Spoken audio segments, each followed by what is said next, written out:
Dans ma semaine Twitter, une voiture vide s'arrête, un influenceur en descend.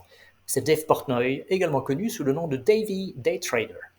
Dave, qui a fondé le site Barstool Sports aux États-Unis, connut une brève heure de gloire pendant la pandémie en inventant de toutes pièces des prouesses de trading qui le rendirent très populaire chez les fanatiques de meme stocks. Dave avait même osé écrire que Warren Buffett était fini et que le nouveau Buffett, c'était lui. Davey avait un super deal avec une société qui avait créé un indice composé de 75 valeurs portées au nu sur les réseaux sociaux.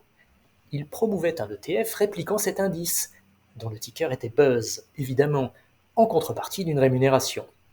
Problème, la société de gestion ayant créé l'ETF, Van Eck, avait omis de mentionner au conseil d'administration de l'ETF l'existence d'un accord avec le fournisseur de l'indice, augmentant le niveau de rétrocession des frais de gestion de l'ETF de 20 à 60% en fonction des encours, pour pouvoir rémunérer Dave.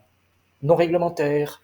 La SEC a présenté l'addition à Van Eck, elle s'élève à 1,75 million de dollars. L'influenceur, c'est l'ère du vide. Le finfluenceur, c'est l'ère du vide au carré.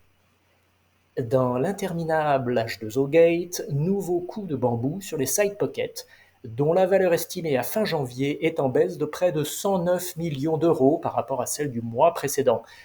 La moins-value latente depuis la création des side pockets est de 1,337 milliard d'euros.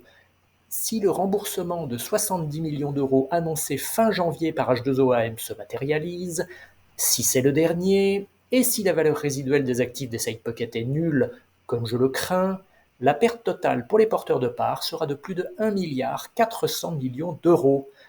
Lars Windhorst a vraiment réussi le casse du siècle avec l'aimable concours des pigeons du siècle.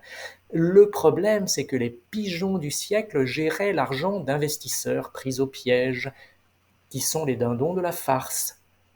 Bonne lecture et bonne semaine.